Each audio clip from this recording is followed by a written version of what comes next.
is not even saying that. Like, Donald Trump is literally 3 minutes away from just coming out and being like, I love Israel. I love Israel is the only country I care about. There's no other country in the world that I care about other than Israel. And honestly, if you don't love Israel as much as I do, then you're a bad guy. You're an anti-Semite. You need to get in the coffin now. You need to die to a Shahed drone strike for Israel. And Democrats are still running around talking like there's some other alternative purpose here, that it's actually a good thing that this happened. We do.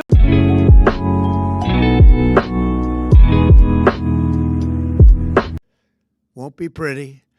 I call upon all Iranian patriots who yearn for freedom. This is, dude, here is the tactical misstep that America always engages in. And it might still come to fruition. I don't know how hogged out the Iranian population is. Okay. But even amongst the people who hate the Ayatollah in Iran, they still hate Israel. Okay. Like, this is not a situation where the guys are like, oh, dude, I hate the Ayatollah. The Ayatollah killed my family. The Ayatollah imprisoned my best friends for like making totally reasonable demands. Okay, now bombs are flying overhead at the behest of Israel. Like, what do you think is going to happen? What do you think is going to happen? What about the monarchists? There isn't a robust monarchist movement inside of Iran. And even the monarchist movement inside of Iran thinks that maybe Reza Pahlavi comes back and then they have a secular liberal democracy, but they don't with Israel regardless. My friend interacted with an Iranian woman in Beijing and she told him the Americans are bad. I agree with your analysis here 100%. I know that there are plenty of Iranians in Iran that don't like the Ayatollah. They don't like the Islamic Republic. Okay? I know. But they're also not stupid. Okay? Like, their anger and hatred towards the Ayatollah stems from the fact that the Ayatollahs imprisoned their friends. The Islamic Republic has thrown them in prison, killed them, sometimes tortured them, right? Tortured their relatives. Okay. Now you have a more swift execution in the hands of the Amer-Israeli imperialists. Who would look at that situation and go, this is great, actually. I love dying. Actually, they did have someone on NPR earlier this morning who straight up said, if I die to American bombs, it's worth it. It's a sacrifice I'm willing to commit to as long as, the Ayatollah no longer remains. And to me, that is so poetically Shia, okay? You can be the most secular Iranian, but you cannot get the Shia mentality out of the Iranian soul, okay? You are Shia down to the soul if you say something like that. Straight up. Straight up. Like, you're like, oh, I'm a secular liberal. I want a democracy. And also, I'm perfectly willing to sacrifice myself for no reason. That right there is the most, no disrespect, I'm not being sectarian at all, but that right there is the most, like, spiritually Shia thing you can say. To seize this moment, to be brave, be bold, be heroic, and take back your country. America is with you. I made a promise to you, and I fulfilled that promise. The rest will be up to you, but we'll be there to help. Thank you. God bless you to our incredible warriors, and God bless the United States of America. Thank you. Oh, what a time to be alive, folks. Do you think Iran would relent in its attacks if the USA Israel wanted to cease fire for the Jewish holidays, or is it now too far gone? They have no trust in the USA word. For the Jewish holidays, brother, or sister, there is a very important Muslim holiday taking place, and Israel famously loves bombing Muslims during Ramadan, which is currently what's going on right now. It's Ramadan. I don't think... oh my God, Kid Starver came out too for the Kid Diddler squad. Let's take a look at what he had to say. Oh, exceptional work. Top Top class, about the my good situation. sir. Tell us what you will do, Kid Starver. Show us the way, chap. We are in unprecedented times, and we will go to war to defend Israel's sake. In the Gulf, and explained that the United Kingdom was not involved in the strikes on Iran. Cap. That remains the case. Over the last 2 days, Iran has launched sustained attacks across the region at countries who did not attack them. They've hit airports and hotels where British citizens are staying. This is clearly a dangerous situation. We have at least 200,000 British citizens in the region, residents, families on holiday, and those in transit. I ask all our people in the region to please register your presence and follow Foreign Office travel advice. I know this is a deeply worrying time, and we will continue to do all we can to support you. Our armed forces, who are located across the region, are Pathetic. Pathetic. Maximum cucked. Maximum cucked. America's cucked by Israel because the American administration is like directly letting Israel do whatever it wants. And you're cucked by America that is cucked by Israel. You're double cucked. You're not even sitting in the cuck chair in the room. You're sitting in the cuck chair in the room next over, listening in from the wall about America's back walls blown out. That's the situation. Have some decency, my good sir. Oh my Lord, dude. You're getting cucked by proxy. are also being put at risk by Iran's actions. Yesterday, Iran hit a military base in Bahrain, narrowly missing British personnel. The death of the supreme leader will not stop Iran from launching these strikes. Their approach is becoming even more reckless. Wait, but I thought, wait, hold up. The death of the Iranian leader hasn't stopped them. Wait, I thought it was over, right? I thought you killed the 86-year-old guy, and all of a sudden it's like, boom, magically, bad guy dead, right? Mission successful, mission accomplished. We throw out the banners. Did no one tell the IRGC that their leader is dead and they have to put their arms down now? Isn't that how that goes? I thought this severe escalation, this severe violation of all of the rules of warfare was for ultimately a good purpose, right? I thought America going in alongside Israel and executing a head of a sovereign nation was going to lead to prosperity. I'm so confused. What's going on? What's going on? I thought it was going to be fine. And now Donald Trump is coming out and saying some of you are going to die for Israel and you're going to have to like it. I don't get it. I don't understand. Kind of feels like none of these leaders actually have our interests in mind at all and simply have the interests of one nation state in mind. And it's very strange to me. And more dangerous to civilians. Our decision that the UK would not be involved with the strikes. Yeah, all the NatSec guys are basically doing this. Guy who's been a NatSec analyst for 50 years. Well, Wolf, I would say that now we've captured Iran's king and we have checkmated Tehran. And it's actually cheating for them to keep playing. Straight up. They just keep every NatSec guy is basically saying that over and over again on television. Every Democrat's like, I hate Donald Trump. But honestly, he did the world a service by assassinating the Ayatollah. It was so sick. The Ayatollah is ruthless. He's brutal. We love delivering democracy. Trump is not even saying that. Like, Donald Trump is literally 3 minutes away from just coming out and being like, I love Israel. I love Israel is the only country I care about. There's no other country in the world that I care about other than Israel. And honestly, if you don't love Israel as much as I do, then you're You're a bad guy. You're an anti-Semite. You need to get in the coffin now. You need to die to a Shahed drone strike for Israel. And Democrats are still running around talking like there's some other alternative purpose here, that it's actually a good thing that this happened. What are we doing? Do the parents of dead soldiers get a free Israeli citizenship as a true? No. No. Also, who would want that right now? I mean, look at what's going on in Israel. Footage of an Israeli Air Force airstrike targeting an Iranian hostage installation in northern Tehran just a little while ago.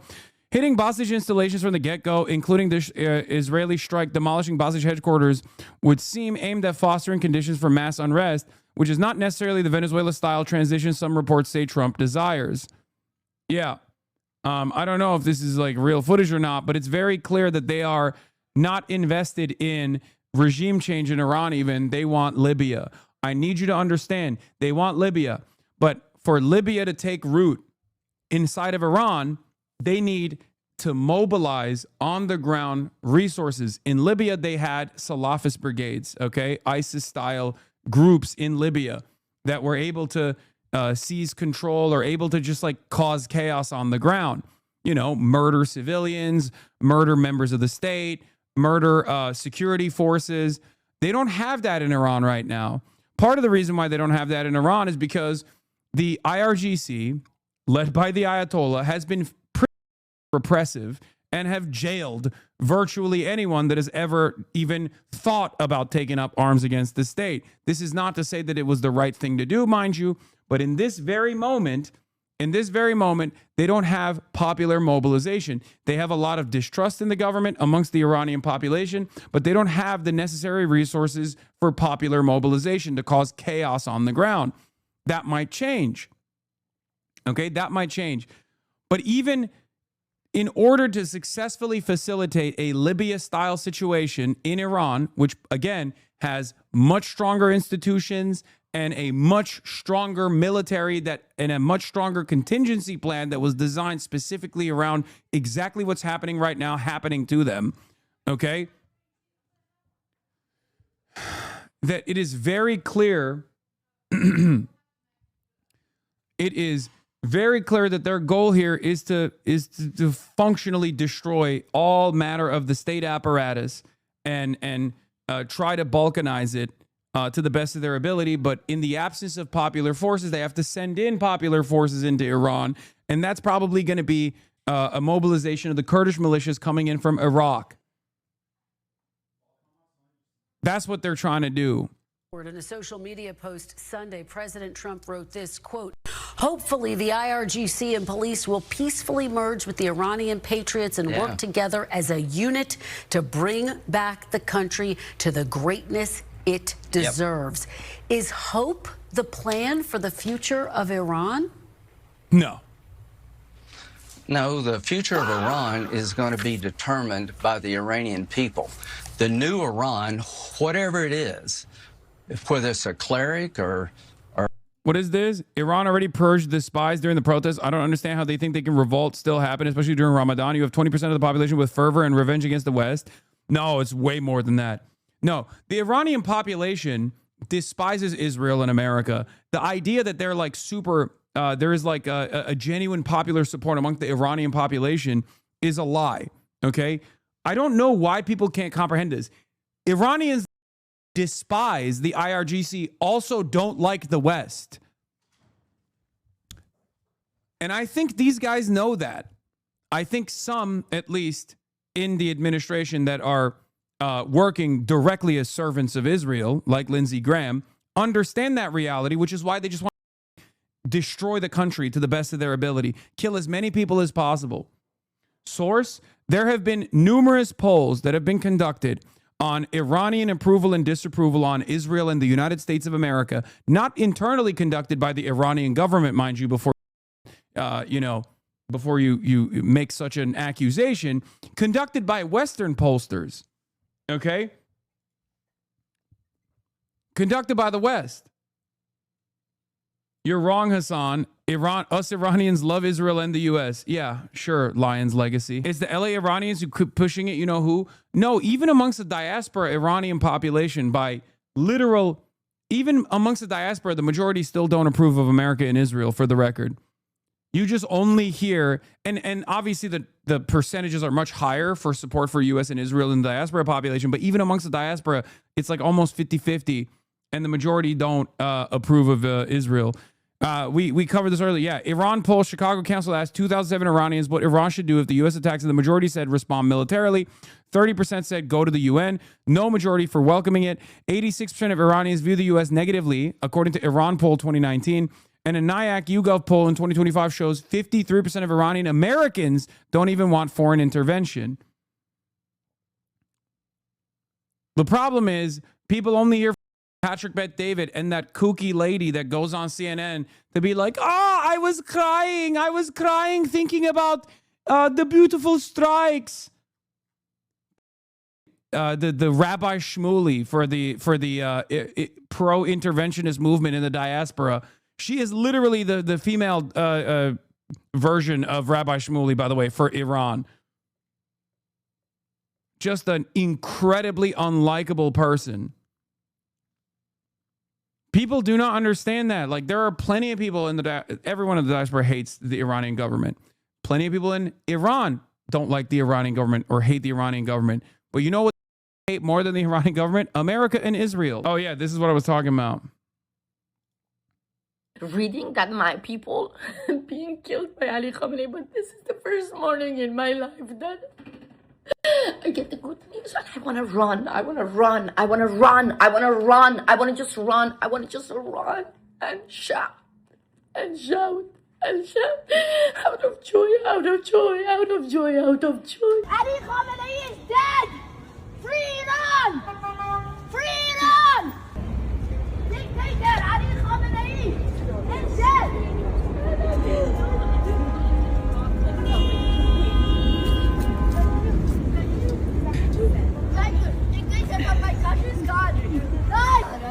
Oh my God, I love America. Thank you. Ali Khamenei is dead! Ali Khamenei is dead! I love Iran. I love America. I want to tell everyone. Yes. Oh my God, thank you. Thank you. Thank you, America. I need to tell everyone. Amazing. Hell yeah. Oh my God. Amazing. That's just Israel, man. That is so spiritually Israel. I'm sorry. That literally, there's something so severely broken with the pro-interventionist movement where they're so spiritually Israeli. Oh. Like, why can't you be normal? She's on CNN this morning. I know. She's also on Zoran Mamdani too. CNN already had she was on CBS the day prior to CNN. Here. It is imperative the Democratic Party wake up and get past their dislike of Donald Trump, the President Trump, and their feelings of international conflicts going on. This is about national security. This is about what is possible in the Middle East. This is about being a good neighbor, good partner to the Gulf states and what their aspirations are. This is about supporting the people of Venezuela. This is about dismembering our relationship with, or not dismembering, but resetting our relationship with. I think at the end of the day, it comes back to, do you think America is a force for good around the planet, or do you not? And I think more and more people, due to the deteriorating material conditions here in the United States of America and the contradictions that they experience, are coming to terms with the reality that, no, we are not a force for good around the world. It was a much easier argument to make. It was a much easier argument to make if things were kind of all right here. You know what I mean? Like, oh, I get to eat jalapeno poppers at Applebee's. You know, I have a decent job. I mean, things seemingly are getting worse, but I can still pay rent. And honestly, the worse things get here in the United States, the harder that argument becomes, the harder it is to sell that argument to the majority population. Okay? Like, I didn't arrive at this level of popularity over years and years of consistent advocacy against American imperialism. People came here because they were like, okay, everything that I've been told so far doesn't meet my reality. Like, it doesn't match my reality. Slowly but surely, you're seeing more and more people come to terms with that, where they're like, things that previously were considered impossible to broach, subject matter that was previously considered impossible to contend with, things that you could easily cast aside as, oh, you're just a campist, you're just anti-America, you just hate America, why don't you leave America? Like, now people are recognizing we're not so crazy. They were not such strange statements to make. They're starting to recognize that, like, yeah, maybe the administration doesn't do this kind of stuff for my interests at all. And perhaps they're doing it for some foreign nation state, Israel, or maybe they're doing it for Lockheed Martin. Maybe they're doing it for Boeing. Maybe they're doing it for the profit margins of you know, petrocapitalists, many of which are directly in the Epstein files, right? Like, that's it. Because no matter how hard I try, I'm one person. There are others like me as well that have had this position for a long time. But, like, our popularity doesn't grow because our popularity is not growing because people are I don't know, coming to terms with this reality because they heard what I had to say and they were like, I love what you have to say, brother. No, came to terms with this reality on their own because they're seeing that their material conditions are awful. They're underrated sociopathic element of the U.S.-Israel violence is after they killed that bad guy, typically along with thousands of civilians. And for the record, I do want to say something, okay? There are still plenty of people out there that are looking for slop, that are looking for the same style of propaganda that you hear from Fox News and the same style of propaganda that you hear from CNN. Liberals are going to CNN and like liberal news outlets to hear kind words about, not just kind words necessarily, but like just nice things about why we have to do this. And the same goes for Fox News. And if you're an edgelord, for example, and you want to hear like a more independent voice, you go to like Asmongold, right? So there's still a market for this. There's still a market for this sedation. But the very fact that this impossible to broach third rail of American politics, American imperialism, is now reaching a broader audience implies that there is more salience in this message because people are coming to their own conclusions. The U.S. and its allies have wanted to destroy Iran for years now, and they just took the opportunity when it was its weakest as it has ever been. The Gulf states and mostly Israel are leading the agenda and have been lobbying for this for years. Unequivocally, no. I don't think we have ever been considering the good and bad, but it's much harder to defend the position than it's used to be. Yeah, your analysis is incorrect. That's not why people watch you. I know I, for one, came for the Hell's Kitchen and JCS Reacts. I stayed after I realized, wait, this hurry Turkish dude kind of do be spitting facts. Okay. Underrated sociopathic element of the U.S.-Israel violence is after they killed the bad guy, typically along with thousands of other civilians, they feed the inside story to baby bird NatSec reporters at the New York Times or Atlantic who do a glowing 0 dark 30 write-up about how sexy and slick it was. Hey man, why do you think they gave you, specifically you, this inside story? Is it because you're so adversarial to power? Or is it because you're a slack-jawed court stenographer without any concern for the moral context in which the cool, slick techno operation took place? Yeah, they did this with the 60 too, remember. China right now, 55% of the oil production that Iran produces goes to China despite sanctions. You want to support the people of Ukraine? You want to end that war? Not only is this analysis incorrect, why should I give a about this? If I'm an American liberal, a well-educated American liberal, and I've seen the horrifying realities that Israel has unfolded, okay, that Israel has contributed to for the Gazans, for the Palestinian population, for the last 2.5 years, and now I'm seeing the American government go back into war for no reason. I saw what this looked like with the global war on terror and its failures. Why am I supposed to think like, oh yeah, we got to cripple China? Of course. This is preaching to the converted.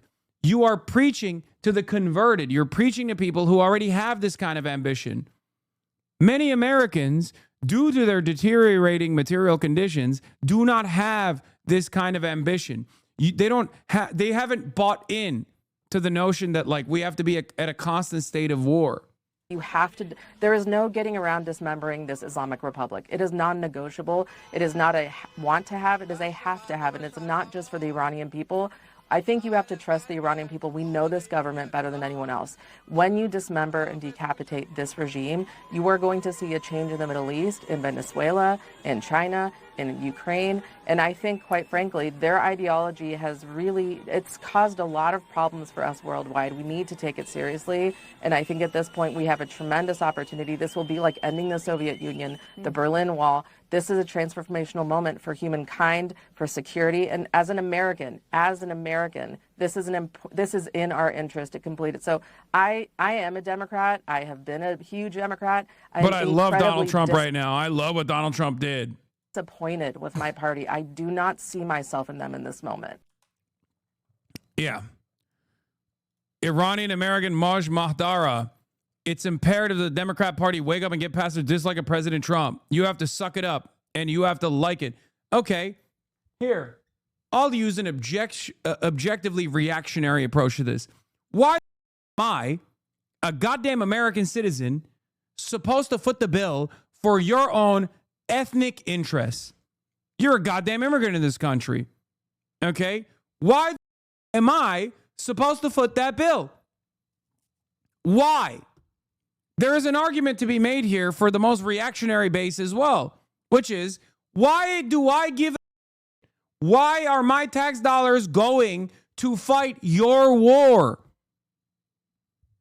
Are you out of your mind? I'm America first, baby. I voted for Donald Trump because I'm America first. And now you mean to tell me that this ethnic woman coming into my country is telling me that my sons and daughters need to go die for your regime change? Get out of here. How about you go fight on your own then? If you like it so much, I'll strap you to a JDAM and send you right there to Tehran. One-way ticket to Tehran, please. That's it. That's literally the Republican argument is also very simple here. The Republican argument is very simple. The other side of the story, of course, for the Republican argument is, why the hell am I destabilizing another Middle Eastern oil-rich nation? I don't even see any of the dollars coming back to me. And then on top of that, we get a ton of migrants. We get a ton of migrants every time we do this. There's a refugee crisis. Why do I want that? That's the reactionary argument. You can make this argument to your Republican friends if you want to. Yeah, send Barron. Send the Iranian diaspora to the front lines. Really get it how and why some of the leaders of free world, they're really allergic to the term regime change. Stop being allergic to regime change. Be allergic to dictatorship. This is 21st century. Believe me, getting rid of these barbaric regime and mullahs, the people of Iran can be better. This lady is so awesome. She should get more. She should get more coverage. I think this is going to turn into a Rabbi Shmuley situation very quickly. Okay, at least Patrick Bet-David is like, you know, media trained, but it's awesome. I love hearing from characters like this. When a new character comes around, I'm like, thank you. More of this, please. Certainly, the average American in Arkansas that's tuning into the CNN broadcast for once to just see what's going on is going to hear what this lady has to say and go, you know what? I'm convinced. You know what? Sign me up. Sign me up. I'm sending all of my sons to war. Okay? Better allies for America, for Europe, for the free world. So yes, the history will judge those leaders who could manage to end this regime, but they decide to actually, you know, negotiate with this regime and support this barbaric regime instead of supporting the people of Iran. One person like Zoran Mamdani, if I have time. Zoran Mamdani's statement, it really broke my heart. It really did. Just to bring people up to speed. Oh yeah, Jake Tapper loves this, by the way. It is insane because she was fairly okay journalist in Iran. Not sure what happened to her brain when she moved to the U.S. Yeah, I don't know what happened, but I'm not very familiar with her background. But let me tell you, what I've seen so far, excellent. Okay? Excellent. Mayor of New York, Mamdani, condemned the attack on Iran, describing it as an illegal war of aggression. I saw you took to Twitter to take issue with him. You know, yeah, because look, we American, we have freedom, dignity, safety, democracy, everything here. And if you don't like President Trump, you can take to the street and protest against him. You have judicial system here. You have media here. We don't have any of this in Iran. And how come? Okay, why is that my problem? Why is that my problem? Sorry, I'm a hog now. I'm America first. Why is that my problem? Convince me how this is supposed to... Convince me how... Okay, but I'm back to being an NPR liberal, okay? I'm gay. I'm gay and Lebanese. Ma'am, I love standpoint epistemology, but what I'm failing to comprehend is how melting school children alongside the genocidal apartheid state is going to somehow lead to the positive liberal secular democracy that you think is going to come across, is going to magically happen in Iran. Why are you yelling at my favorite mayor, Zohran Mamdani? I don't understand. I'm kind of in agreement. I'm an NPR watcher. I'm kind of in agreement with Zohran. I like Zohran. He's got a lot of motion. He's very cool. He's charismatic. You, on the other hand, have failed to explain to me why I should like Donald Trump, Orange Man, who I hate, who is Orange Mussolini, Mango Mussolini. There is no, like, the reason why I'm doing this thought experiment is like, who is this for? Okay? Who is this for? Who is this supposed to convince? Mayor Mamdani, that you lecture us, Iranians.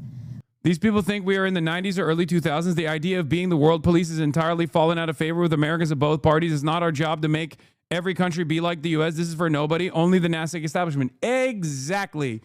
You nailed it. This is for the only people that are going to be coming on after her. Okay? People that work for a foundation for defending democracy, which is Benjamin Netanyahu's own personal /think tank. This is for the guys who write for The Atlantic, not even for the people who read The Atlantic. Okay? This is for the guys who don't even write for Foreign Policy magazine, because even Foreign Policy has more diversity of opinion. Okay? This is for a hand-selected, incredibly tiny number of people that go, thank God someone's out there speaking truth to power, and I'm getting paid $250,000 a year to also speak that exact same truth to power. It's not for the masses, okay? Because if you're a liberal and you read in, if you're a liberal and you hear Zohran Mamdani's take, that's very convincing. You're like, why are we doing this? I hate Orange Man. I love Zohran Mamdani. I agree with Zohran Mamdani. Why are we going to war again? Another regime change war? I don't like that. If you're a Republican, you're like, why is this crazy-haired Iranian lady telling me I must fight her ethnic war? You know what I mean? That's it. It's not convincing to the average person at all. It's convincing for a tiny group of people that have already been convinced, that are looking for anything that they can lean into. Who carry the wounds and scars of war on our body, the war being waged on us by the Iranian government. And now you lecture us about safety, security, peace, and war. You better when you kept out. He's also got bad vibes. Fukuyama-ist, baby boomer drivel. Not all societies have to be the same. America is not Iran. Most Americans, especially elites in Washington, know about Iran. Yeah, that's the executive director of Amcon Mag, the American conservative magazine, Kurt Mills, saying that, by the way. Okay?